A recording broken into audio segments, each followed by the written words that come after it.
صدقہ ایک محبوب ترین عمل اللہ کے پاس.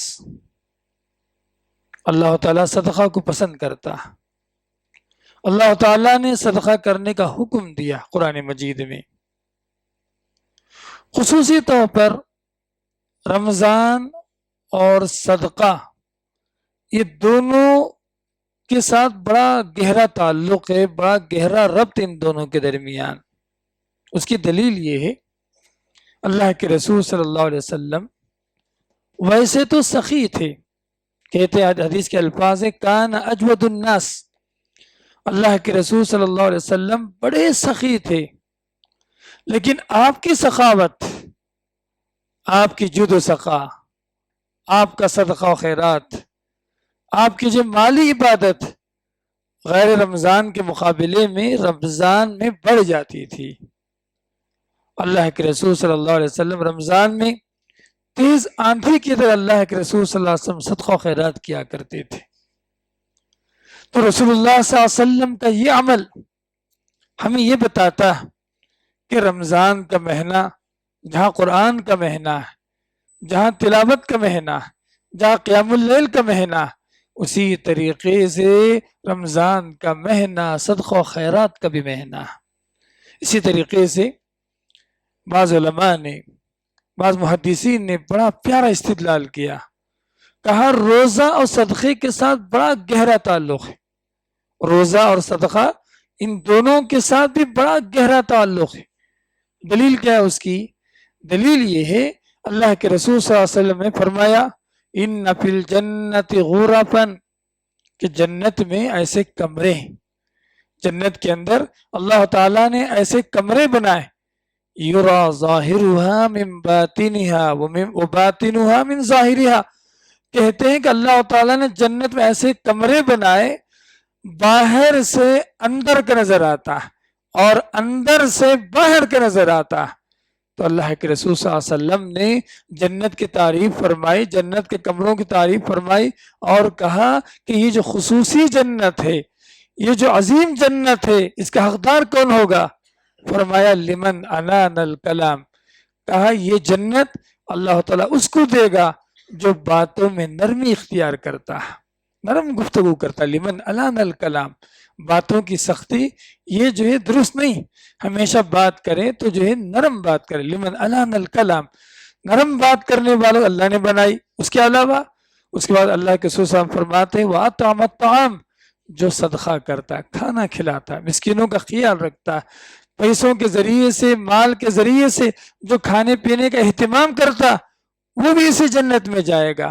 اس کے بعد اللہ کے رسول فرماتے ہیں وَتَابَعَ الصِّيَامَ، جو پے در پہ روزے رکھتا ہے. سبحان اللہ، جو روزے رکھتا ہے اس کو بھی اللہ تعالیٰ یہی جنت دینے والا. اور آخر میں اللہ کے رسول نے فرمایا نماز کی پابندی کرتا، قیام اللیل کا اہتمام کرتا جب لوگ سو رہے ہوں. تو اللہ کے رسول صلی اللہ علیہ وسلم نے اس حدیث میں 4 عمل بیان فرمائے: نرم بات کرنا، کھانا کھلانا، روزے رکھنا اور رات میں قیام اللیل کا اہتمام کر جب سو رہے ہو. تو فرمایا اللہ تعالیٰ ان 4 عمل کرنے والوں کے لیے اللہ تعالیٰ نے جنت میں ایسے کمرے بنائے ہیں جن کے اندر سے باہر کا نظر آتا ہے اور باہر سے اندر کا نظر آتا ہے. سبحان اللہ. تو اس حدیث میں ایک نقطہ یہ ہے اللہ کے رسول صلی اللہ علیہ وسلم نے اطعام الطعام، کھانا کھلانا جو صدقہ، کھانے کھلانے کے ساتھ اللہ کے رسول صلی اللہ علیہ وسلم نے وَتَابَعَ الصِّيَامَ، پے در پہ روزوں کا ذکر فرمایا. تو بعض محدثین نے لکھا اس حدیث میں اللہ کے رسول صلی اللہ علیہ وسلم نے روزہ اور صدقہ کو بازو ذکر فرمایا. اس سے معلوم ہوتا ہے کہ صدقہ اور روزے کا بڑا گہرا تعلق ہوتا ہے. سبحان اللہ. صدقہ ایک عظیم عبادت ہے، اس کے بڑے فائدے ہیں زندگی کے اندر. ایک فائدہ کیا ہے صدقے کا؟ اللہ تعالیٰ مصیبتوں کو ٹال دیتا ہے، بلاؤں کو ٹال دیتا ہے. اسی لیے اللہ کے رسول نے فرمایا داؤوا مرضاکم بصدقہ، فرمایا اپنے بیماروں کا صدقہ و خیرات کے ذریعے سے علاج کراؤ. بولے جہاں ہم جو دوائی وغیرہ لیتے ہیں یہ بھی ایک علاج ہے، اور ایک علاج بھی ہے کہ اللہ کے راستے میں ہم صدقہ کریں، اللہ کے راستے میں دیں. اللہ تعالیٰ مصیبتوں کو، بیماریوں کو ٹال دیتا ہے. صدقہ و خیرات کا دوسرا فائدہ کیا؟ میرے آپ دوسرا فائدہ کیا ہے کہ ایک طرح کی خوشی دلوں میں پیدا ہوتی ہے. آپ کسی کو کھلائیں گے، کسی کی مدد کریں گے، کسی کے کام آئیں گے، یقین رکھیے ایک طرح کی خوشی ہمارے دلوں میں داخل ہوتی ہے. یہ بھی ایک بڑا فائدہ. اسی طریقے سے صدقہ و خیرات کا ایک فائدہ کیا؟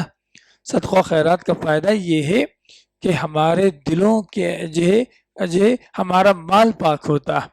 ہمارا جو مال ہے، جو بھی ہم کچھ ہے، یہ اس کے اندر صفائی پیدا ہوتی. اسی طریقے سے صدقہ و خیرات کا ایک فائدہ کیا ہے؟ مال کی محبت ہمارے دلوں سے کم ہو جاتی.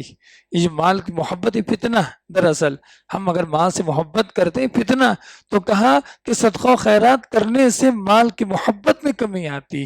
اسی طریقے سے صدقہ و خیرات کے ذریعے سے فائدہ یہ بھی ہے کہ رحم دلی پیدا ہوتی ہے مساکین کے لیے، فقراء کے لیے، محتاجوں کے لیے. ایک رحم دلی، ایک شفقت ہمارے دلوں میں پیدا ہوتی جو ایمان کی علامت ہوتی. سبحان اللہ. اور بھی اتنے فائدے ہیں سبحان اللہ. تو بتانے کا مقصد کیا ہے؟ رمضان المبارک کا مہینہ آیا تو یہ سمجھ لیں کہ صدقہ و خیرات کا مہینہ ہے. اللہ کے رسول صلی اللہ علیہ وسلم تیز آندھی کی طرح صدقہ و خیرات کیا کرتے تھے. سبحان اللہ. امام ابن قیم رحمہ اللہ نے ایک بڑی پیاری بات لکھی. اللہ کے رسول صلی اللہ علیہ وسلم کے صدقہ و خیرات کے تعلق سے انہوں نے ایک بڑا پیارا مضمون لکھا. کہا کہ آپ کا سیدھا ہاتھ ہے نا، تیز آندھی کی طرح ہوتا تھا. ہمیشہ اللہ کے راستے میں صدقہ و خیرات کیا کرتے تھے. آپ کبھی ہدیہ دے کر کسی کی مدد کرتے، کبھی آپ صدقہ دے کر آپ کسی کی مدد کرتے، آپ کبھی کیا کرتے، پیسہ خریدتے، کوئی چیز سامان خریدتے اور پیسہ بھی دے دیتے، سامان بھی اللہ کے رسول صلی اللہ علیہ وسلم واپس کر دیا کرتے تھے. سمجھ رہے آپ؟ یہ نبی کریم صلی اللہ علیہ وسلم نے اگر کسی نے کسی کو کپڑا دے دیا، کسی کو کھانا کھلا دیا، اللہ کے رسول صلی اللہ علیہ وسلم کبھی کبھی ایسا بھی ہوا خود ضرورت مند ہو کر، محتاج ہو کر، بھوکے ہو کر آپ نے دوسروں کا خیال کیا. اور اللہ کے رسول صلی اللہ علیہ وسلم جب کسی کو دینے پر آتے، صدقہ و خیرات کرنے پر آتے، تو ایسی مدد کرتے تھے کہ زندگی بھر اس کو محتاجی کا ڈر نہیں ہوتا تھا، فقر و فاقے کا ڈر نہیں ہوتا تھا. امام حاکم رحمہ اللہ نے صحیح سند کے ساتھ ایک بڑی حدیث نقل فرمائی. کہتے ہیں کہ ایک آدمی اللہ کے رسول صلی اللہ علیہ وسلم کے پاس گاؤں سے آیا، آ کر نبی سے بدتمیزی کی اور کہا یا محمد. نبی کو کوئی بھی اللہ کے رسول کے نام سے پکارتے تھے، محمد کے نام سے کوئی نہیں پکارتے تھے. لیکن یہ کہا یا محمد آتنی من مال اللہ لا من مالک. کہا اللہ کے مال میں سے میری مدد کرو، اپنے مال میں سے کچھ نہ دینا. تانے والی بات کی. اس نے مانگنے آیا، اللہ کے رسول صلی اللہ علیہ وسلم سے بے ادبی کی، بد کلامی کی، آپ کو غصہ دلانے والے کلام کیا اس نے. لیکن اللہ کے رسول صلی اللہ علیہ وسلم کوئی بھی ریاکٹ نہیں کیے. کبھی ہوتا ہے جاہلوں سے ہمارا سامنا پڑتا ہے، جاہلوں سے الجھنے کی ضرورت نہیں، آپ خاموشی اختیار کریں. سمجھ رہے آپ؟ وہ جہالت پہ اتر آئے تو ہم کیوں جہالت پہ اتر آئے؟ ٹھیک ہے. تو اللہ کے رسول صلی اللہ علیہ وسلم نے خاموشی اختیار کی.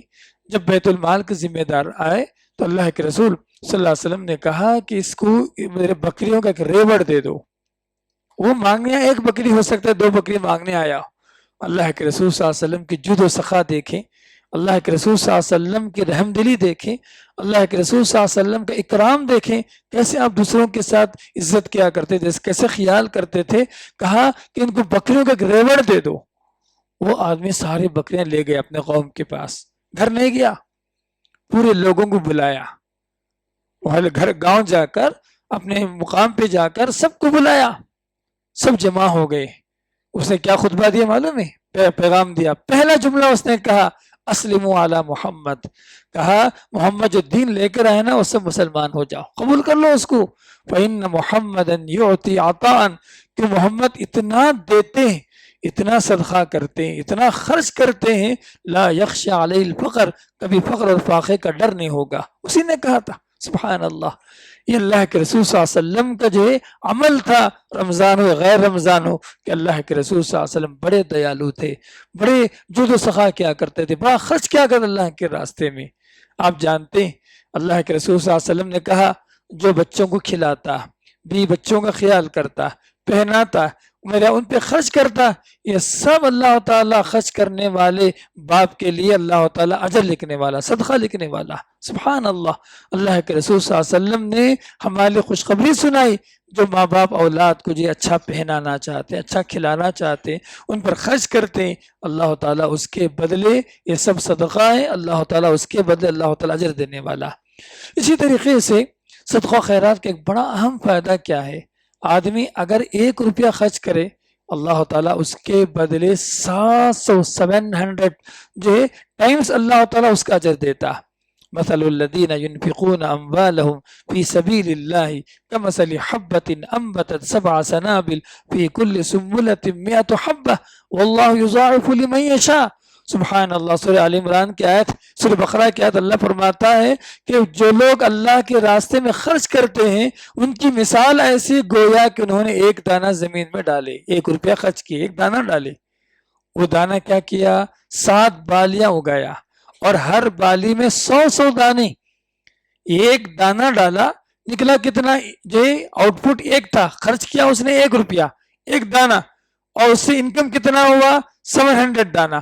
تو اللہ تعالیٰ فرماتا ہے واللہ یضاعف لمن یشاء، اللہ اگر چاہے اس سے بھی، اس کی نیت، اس کی جو ہے سمجھ رہے آپ، اس کی دلی حالتوں کو دیکھ کر اللہ تعالیٰ اس سے بھی زیادہ دے سکتا ہے۔ واللہ یضاعف لمن یشاء واللہ واسع علیم، اللہ بڑا کشادہ، بڑا جاننے والا۔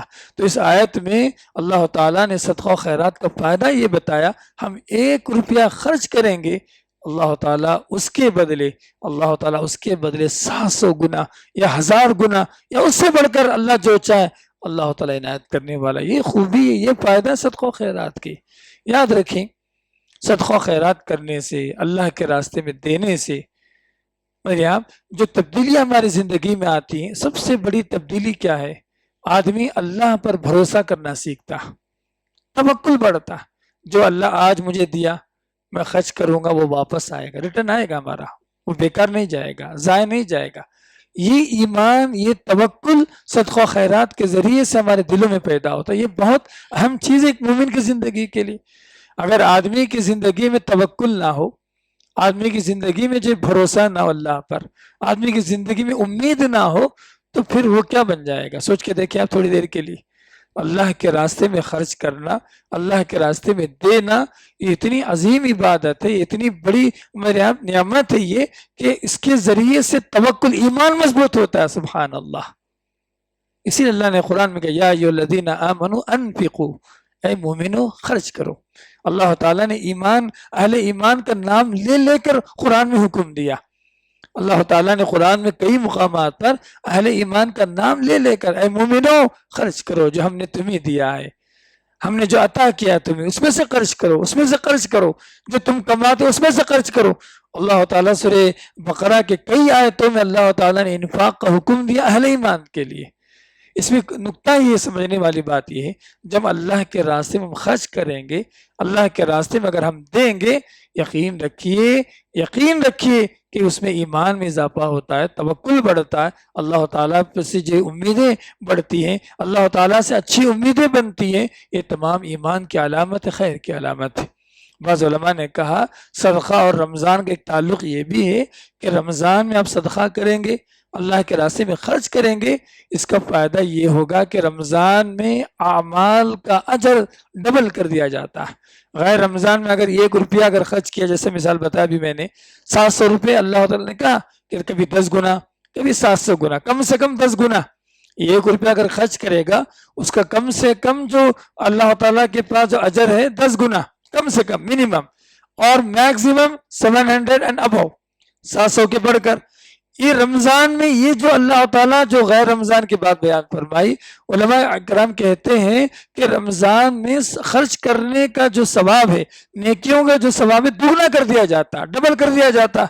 تو لہٰذا اسی لیے رمضان میں صدقہ کریں گے، میرے آپ ایک فائدہ یہ ہوگا کہ کم پیسوں میں، کم خرچ کے اللہ کے راستے میں، لیکن اس کا جو ریٹرن ہے، اس کے جو میرے آپ ہمارے اجر و ثواب ہے، وہ دگنا ملے گا۔ سبحان اللہ، بونس ملنے والا، سبحان اللہ۔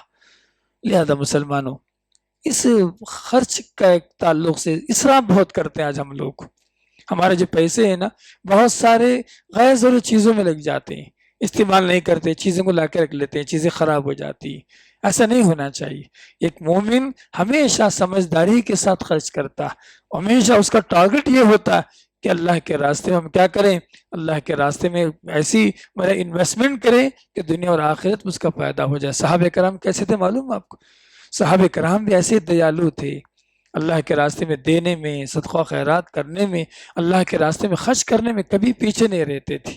ایک مجلس تھی، مسلم کی حدیث ہے، اللہ کے رسول صلی اللہ علیہ وسلم کے پاس ایک یتیم بچہ آیا۔ اللہ کے رسول، یہ جو میرا پڑوس یہودی ہے نا، یہ مجھے ستاتا۔ ایک کھجور کا درخت، ایک کھجور کا درخت، ٹھیک ہے، جو اس کا ہے میرے باغ میں آ گیا، لہٰذا اس مسئلے کو لے کر ہمیں ہمیشہ پریشان کرتا، ستاتا۔ تو اللہ کے رسول صلی اللہ علیہ وسلم نے پبلک میں اعلان کیا، کیا اعلان کیا؟ جو شخص ایک کھجور کا درخت اللہ کے راستے میں لے کر صدقہ کرے گا، خرچ کرے گا، میں اس کے بدلے جنت کے ایک کھجور کے درخت کی ضمانت دیتا ہوں۔ زندگی میں یاد رکھیں، جنت کو پانے کے بہت سارے اسباب ملتے ہیں زندگی میں۔ ہم آتے ہیں ایسے، ہمیں لگتا ہے کہ یہ کام کرنے سے اللہ خوش ہو جائے گا، لگتا ہے ایسے ہوتا ہے، لیکن شیاطین کیا کرتے بہکا دیتے ہم کو۔ ابو دہدا اسی مجلس میں بیٹھے ہوئے تھے، ان کے پاس 600 کھجور کا درختوں والا باغ تھا ان کے پاس، مدینے کے شہر میں، ٹھیک ہے، اور اس میں ان کا گھر بھی تھا، پانے کی بھی سہولت تھی۔ انہوں نے ارادہ کیا، جنت میں ایک کھجور کا درخت خریدنے کا موقع مل گیا مجھے، یہ اپارچونٹی میرے لیے۔ سیدھا اس یہودی آدمی کے پاس گئے، کہا، انہوں خود آفر کی، اسے پوچھا نہیں، دیکھیے آپ، انہیں خود آفر کی، ایسا کرو وہ یتیم بچے کا جو مسئلہ ہے تم اس کو آج سالو کر دو، اس کے بدلے میرا پورا باغ 600 کھجور کا درخت والا باغ لے لو۔ اس نے کہا، زیرے کے بدلے جو اس کو ہیرا ملا، ایک کھجور کا درخت کہاں، 600 کھجور کا درخت شہر کے درمیان میں پانی کے ساتھ، گھر کے ساتھ، وہ ایک مکمل فارم ہاؤس کی شکل میں مل رہا ہے، میرا زیرے کے بدلے ہیرا۔ وہ تو کہا ٹھیک ہے، ڈن، اوکے۔ ابو درداء رضی اللہ تعالیٰ خوش خوش گھر میں گئے، گھر کے پاس گئے، اندر نہیں گئے۔ وہ کہا کہ تو ہو گیا، یہ میرا اختیار، اب میرا نہیں۔ باہر کھڑے رہے، آواز اپنی اہلیہ کو، یا ام دہدا باہر آؤ، میں ایک بڑا سودا کر کے آیا ہوں، میں ایک بہت بڑی ڈیل کر کے آیا ہوں۔ ان کی بیوی آئی، کیسا ڈیل، کون سا ڈیل؟ تو شوہر نے کہا، ایک جنت کے کھجور کے بدلے، کھجور کے درخت کے بدلے میں پورا باغ 600 کھجور کے درخت بیچ کر آیا ہوں۔ اس نے کہا، بیوی ماشاءاللہ دیندار تھی، شوہر کے فیصلوں کی قدر کرنے والی تھی۔ جی، بیوی کیسی تھی؟ دیندار بھی تھی، شوہر کے فیصلوں پر قدر کرنے والی تھی۔ اس نے کہا کہ آپ کا سودا ہے نا، گھاٹے کا نہیں، اگر دنیا میں بیچے، دنیا والے کیا قیمت لگائیں گے؟ یہ تجھے جنت کے کھجور کے درخت کے بدلے دنیا کے باغ بیچ کر آئے۔ انہیں سامان نکالے، وہاں سے چھوڑ کر مدینے کے آؤٹر، جس کو عوالی کہا جاتا اللہ کے رسول کے زمانے میں، مدینے کے آؤٹر میں ایک کرائے کے مکان میں رہتے تھے۔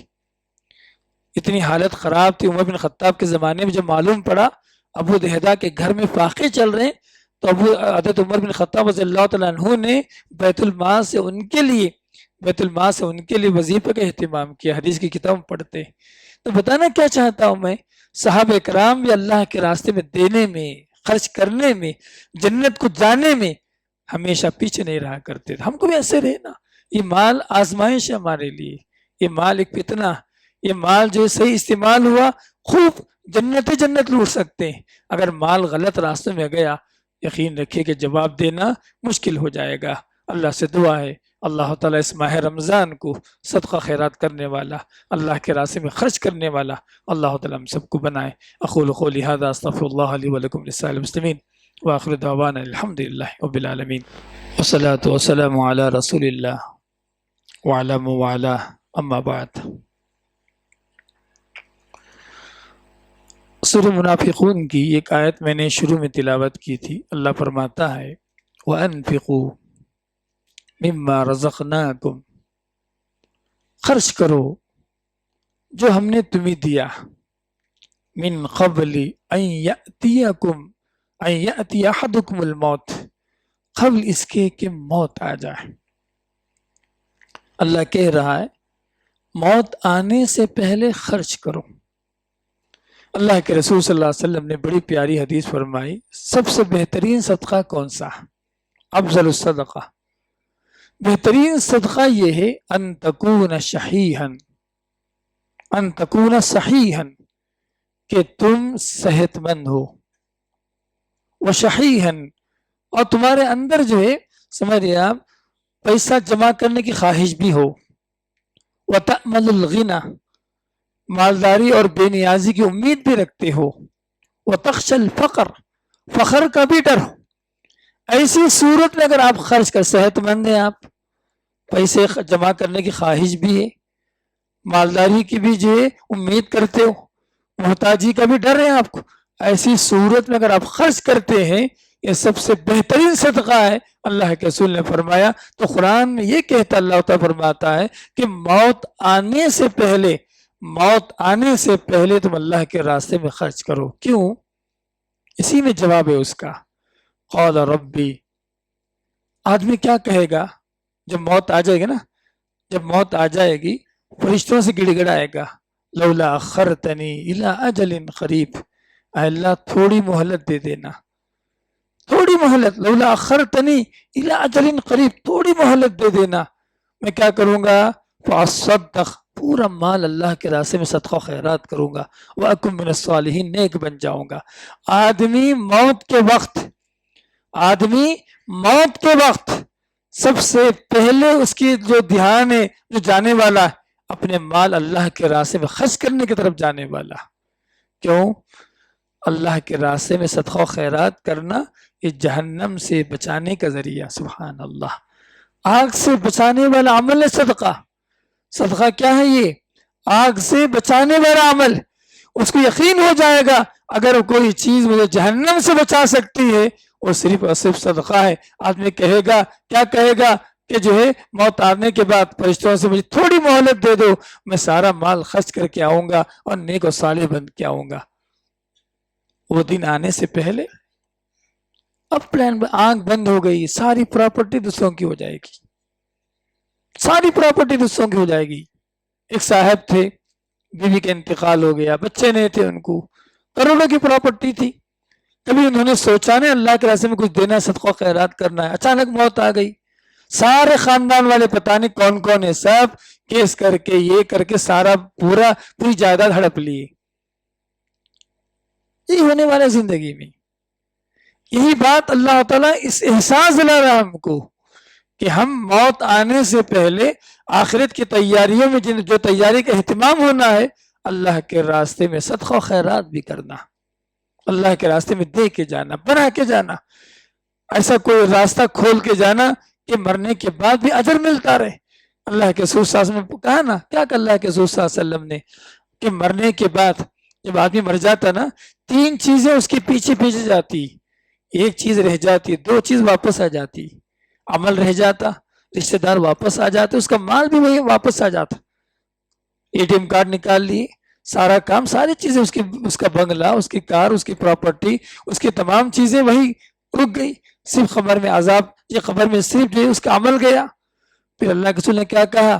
مرنے کے بعد لیکن تین اعمال ایسے ہیں مرنے کے بعد بھی اجر کا ذریعہ ہے، ثواب کا ذریعہ، صدقے جاریہ بنتے ہیں۔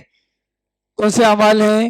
اذا مات الانسان انقطع عنه عمل الا من ثلاث، تو فرمایا مرنے کے بعد تمام اعمال منقطع ہو جاتے سوائے تین عمل کے، صدقہ جاریہ، کنواں کو کھودا، تعلیم کا انتظام کیا، مسجد بنایا، جو بھی خیر کا کام کیا، جو بھی کیا اس نے، جب تک لوگ اس سے فائدہ اٹھاتے رہیں گے نا، اللہ تعالیٰ اجر دیتا رہے گا۔ کتنی پیاری بات اللہ کے رسول صلی اللہ علیہ وسلم نے بیان، او علم ينتفع به، علم سکھا کے گیا جسے لوگ فائدہ اٹھا رہے، کتاب لکھ کے گیا جسے لوگ فائدہ اٹھا رہے، یا اولاد کو نیک اور صالح بنا کے گیا، وہ اولاد دعا کرتی ہے ماں باپ کے لیے، مرنے والے کے لیے، اللہ تعالیٰ اجر کا ذریعہ بنائے رکھا۔ تو اللہ کے رسول صلی اللہ علیہ وسلم نے مرنے کے بعد ثواب حاصل کرنے والے اعمال میں سب سے پہلا عمل اللہ کے رسول نے صدقۃ جاریہ، صدقہ جاریہ بیان فرمایا۔ سوچیں، اس طرف بھی سوچیں، بہت پلاننگ کرتے دنیا بنانے کے لیے، تھوڑا سا وقت نکالیں آخرت بنانے کے لیے، تھوڑا سا دماغ لگائیں آخرت بنانے کے لیے، مچھر سے بچنے کے لیے کتنے اہتمامات کرتے ہیں، کھڑکی بند کر دیے، کھڑکی پہ جالی لگا دیے، بیٹ لا کے رکھ لیے، سمجھ رہے آپ؟ اسی طریقے سے لیکوڈ کا استعمال کرتے، پتہ نہیں ایک معمولی مچھر سے بچنے کے لیے اتنے اہتمامات، اتنا دماغ، اتنا پیسہ خرچ کرتے. آخرت کے عذاب سے بچنے کے لیے ہم نے کتنے اہتمامات کی، کتنے پیسہ لگایا، کتنا دماغ لگایا، سوچے بیٹھ کر. یا ایھا الذین آمنوا لا تلہکم اموالکم ولا اولادکم عن ذکر اللہ.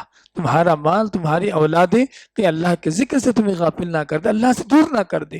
ومن یفعل ذلک، جو کہ ایسا کر لیا وہ تو نقصان اٹھانے والوں میں سے. سورہ منافقون کی آخری آیت ہمیں تربیت کرتے بھی سمجھاتی. لہذا مسلمانوں، مبارک مہینہ، سب کا خیال کریں. اپنے رشتہ داروں کو آپ خرچ کریں گے، صدقہ دیں گے، ان کی مدد کریں گے، ان کے ساتھ احترام کریں گے، 2 اجر ملے گا. اللہ کے رسول نے فرمایا صدقہ تجھے اجر الرحم، رشتہ داری نبھانے کا ایک ثواب ایکسٹرا ملنے والا، ایک صدقے کا ثواب، ایک رشتہ داری نبھانے کا ثواب. سبحان اللہ. اور ایک بات بتاؤں، اللہ کے رسول نے فرمایا بہترین صدقہ وہ ہے رشتہ داروں میں وہ رشتہ دار جو ہمارے خلاف بغض رکھتا ہے، دل میں دشمنی کرتا ہے ہم سے، اس پہ خرچ کرنا وہ اللہ کے رسول صلی اللہ علیہ وسلم. افضل الصدقہ صدقۃ علی الکاشح. کاشی کہتے ہیں وہ آدمی جو اپنے دل میں، وہ رشتہ دار. علی الرحم الکاشح، حدیث کے الفاظ ہیں علی ذی الرحم الکاشح، کہ کاشی کے عربی زبان کے اندر وہ آدمی جو دل میں جو دشمنی لے کے بیٹھا. اللہ کے رسول نے فرمایا تمہارے خاندان میں جو تمہارا جو دشمن رشتہ داروں میں، آپ اس کا خیال کرو بل اللہ کے رسول صلی اللہ علیہ وسلم. اتنی پیاری تعلیمات ہیں. اللہ سے دعا ہے اللہ تعالیٰ اس رمضان کو ہم سب کے لیے مبارک بنائے. اللہ تعالیٰ صدقہ و خیرات کرنے والا اللہ تعالیٰ ہم سب کو بنائے. اللہ تعالیٰ ہمیں لیلۃ القدر پانے والوں میں اللہ تعالیٰ ہمارا شمار فرمائے. اللہ تعالیٰ ہمیں جو کچھ کوتاہیاں ہو رہی ہیں اللہ تعالیٰ اپنے رحم و کرم سے معاف فرمائے. اللہ تعالیٰ ہم سب کو قدر والی رات عنایت فرمائے، اس کا اجر و ثواب کا حقدار اللہ تعالیٰ ہم سب کو بنائے. اللہ تعالیٰ اس رمضان میں ہمیں ان لوگوں میں شمار فرمائے جنہیں اللہ تعالیٰ جہنم سے بچانے والا، عذاب سے بچانے والا، اللہ تعالیٰ معاف کرنے والا، مغفرت دینے والا، رحم و کرم کرنے والا. اللہم اجعلنا منہم. اعوذ باللہ من الشیطان الرجیم. ان اللہ و ملائکتہ یصلون علی النبی یا ایھا الذین آمنوا صلوا علیہ وسلموا تسلیما. اللہم صل علی محمد وعلی آل محمد کما صلیت علی ابراہیم وعلی آل ابراہیم انک حمید مجید. اللہم بارک علی محمد وعلی آل محمد كما باركت على إبراهيم وعلى آل إبراهيم إنك حميد مجيد. عباد الله رحمني ورحمكم الله، أوصيكم وإياي بتقوى الله. إن الله يأمر بالعدل والإحسان وإيتاء ذي القربى وينهى عن الفحشاء والمنكر والبغي يعظكم لعلكم تذكرون. اذكروا الله يذكركم وادعوه يستجب لكم ولذكر الله تعالى أعلى وأعز وأجل وأتم وأكبر.